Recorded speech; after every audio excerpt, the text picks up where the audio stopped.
Hey, Yorba Linda, on this week's small business episode, I'm going to be interviewing an extremely hardworking entrepreneur that's decided to put her family first while maintaining her business at the same time, and some of the struggles that go along with that. Hi, I'm Josh Alexander, your local Yorba Linda real estate agent, as well as host of Discover Yorba Linda, your one-stop shop for all things Yorba Linda. On today's episode, I'm going to be interviewing Susan from one of the most popular places to get your morning breakfast in Yorba Linda, Station Donuts. So let's go ahead and get into it.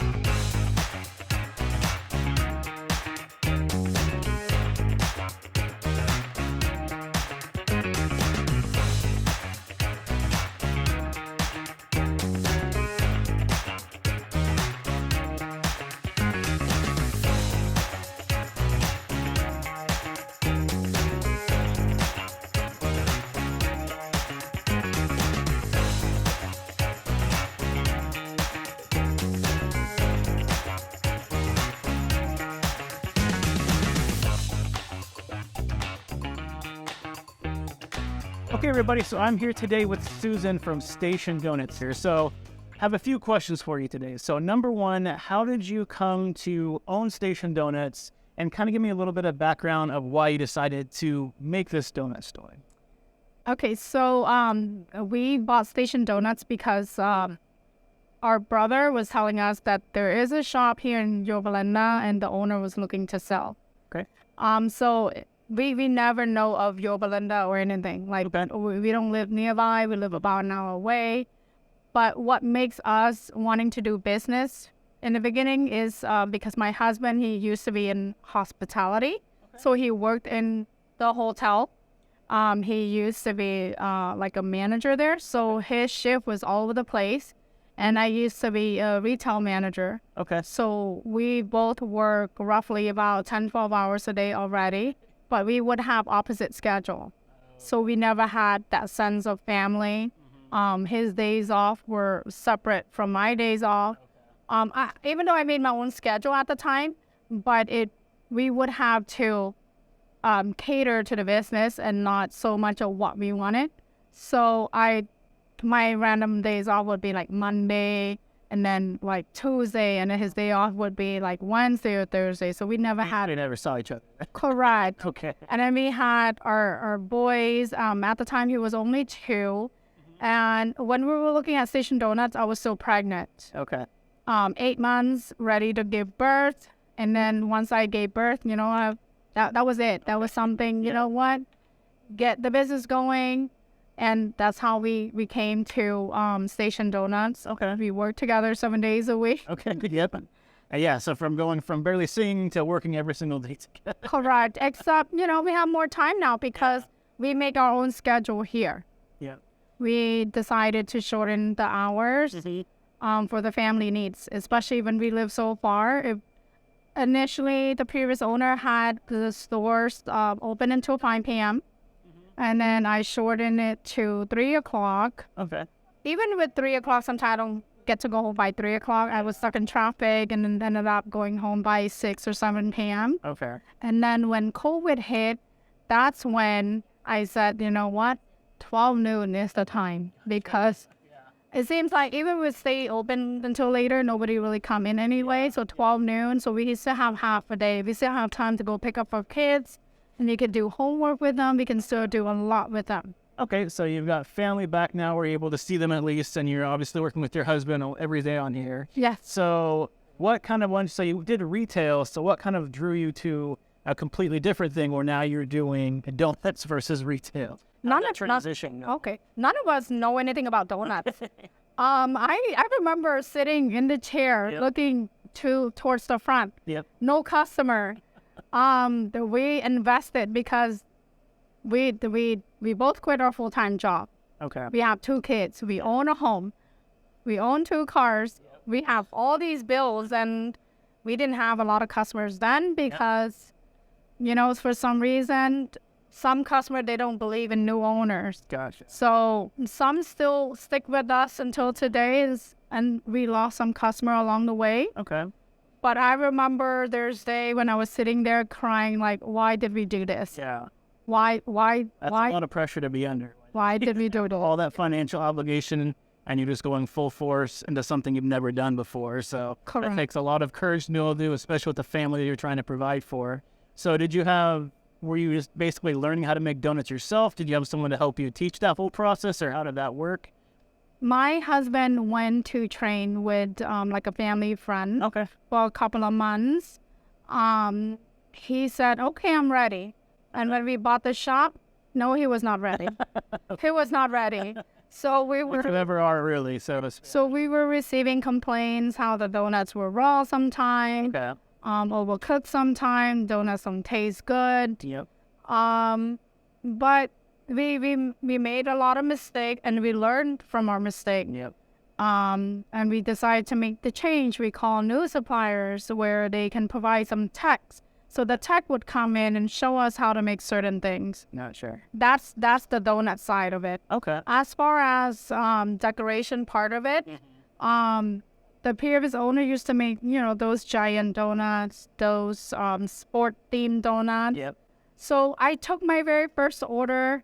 I was so nervous, but I did not say no to any business. Yeah. So I would practice on paper. Okay. And of course, drawing on paper is going to be like separate from drawing on donuts. I could imagine, yep. And what I thought was great work then, now that I look back, like, oh my God, what did I do with this? Like, how did I even sell these? Yep.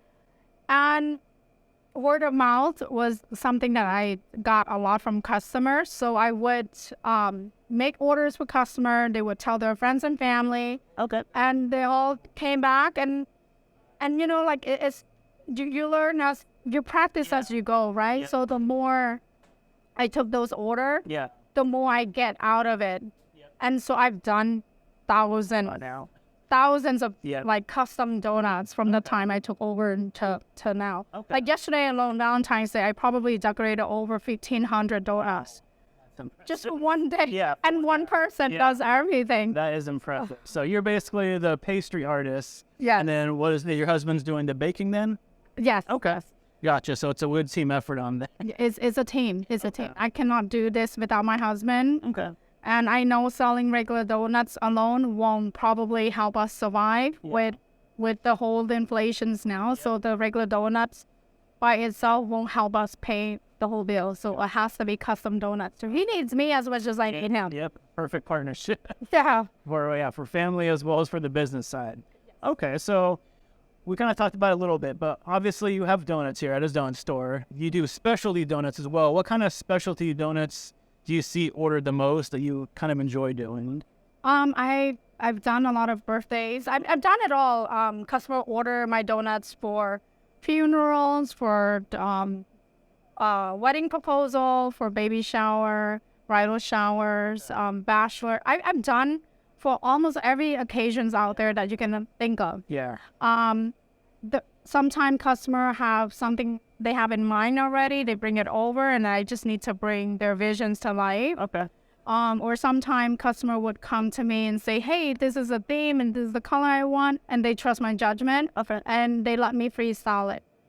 That's the one I like the most, actually. I like the freestyle it, yeah. Have that artistic freedom to be able to... Correct. And these icing, they dry really fast. So sometimes when I'm looking at other people's work, my icing is already dry now. I have to start all over again. So I'm not a good, like, copycat. Like, I cannot copy other people's work. Sometimes I've done something already in the past and customer would bring my work back to me. I said, I would respond, I can't copy my own work. That's something I cannot do. I will freestyle it. Yeah. I will make it look as close as to what I've done in the past, but it won't look the same. Okay, perfect. But letter donuts is very popular here. Themed donut is very popular, but birthday donuts is almost every day I have an order. Unless I say no to the customer, if I plan out a day where I don't want to be at work, I plan it out ahead where I'm not taking order on that day, that I won't have any order. But other than that, I can promise you 7 days a week I will have order. Okay. And so how does someone, if they do want to do a custom order, do they call? Do they come in? What's the best way to get a hold of you? Okay. So I'm always attached. I'm sitting here on my phone. The best way to contact me is Instagram. Okay. I get alerts. So Instagram is the best way. Okay. And then I have a Facebook Messenger. And then you can call in to the store. nobody else really take an order besides my husband and I, because they don't know if I can do certain thing or not.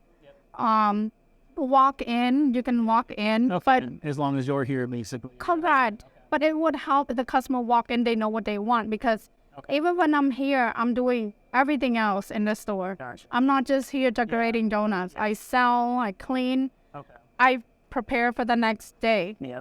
And then email, but I prefer not email because sometimes it goes into spam. But the best way is in Instagram. Okay. Yeah. And we'll put the Instagram handle up there. And if you haven't checked out the Instagram, it's a great way to kind of understand the type of custom donuts that are made. Yeah. Because they're posting probably daily. I'm pretty sure you're posting a bunch of different things on the donuts you have normally, as well as all the specialty things you're making, not only for birthday parties, but also for just the different events during the year. So Valentine's Day, you were telling me, is your busiest day of the year. That just went past, so you're catching your breath a little bit now, I'm guessing, to try to kind of... I'm trying to catch up. Yeah, exactly. Okay, so the last question that I have for you is, what do you enjoy about having the donut store inside Yorba Linda and the Yorba Linda community in general? Oh, well, this community itself is really great. Customers are so supportive. They're very sweet and kind. Sometimes, like, they would grab certain thing. They can walk off, we wouldn't even know, but they would come back and like, hey, I forgot to pay for that. Okay. That's how nice our customers are. Yeah. When COVID hit, everybody, like, sometimes they're afraid to come out into the shop, but they would call us, like, straight up, purchasing donuts over the phone and say, whoever walk in, just give it to them for free. That's how lovely they are. That's how much they want to support their small business. Okay. And they're so supportive in so many ways. Seems like you have a great following around here. It seems like you have a lot of fans that come in on a regular basis, that know you, that know everybody else that works here as well. So it seems like you kind of built a community around donuts around this area. So you've done a great job at that. It seems like your business is continuing to accelerate, getting better and better with time. So I appreciate you coming on here today. Thank you for coming in and letting us know a little bit more about your store. If you want more information about Station Donuts, I'm guessing Instagram is the best place to go. So again, I'll put the handle so you'll be able to see that either in the descriptions, the comments. I'll put it down here, depending on where you're watching this, so you're able to get that information. Please give them a follow and come support this local business. So again, thank you for joining me, and everybody out there, thank you for coming on watching this. Stay healthy, stay happy, and I'll see you on the next show. Bye, everybody.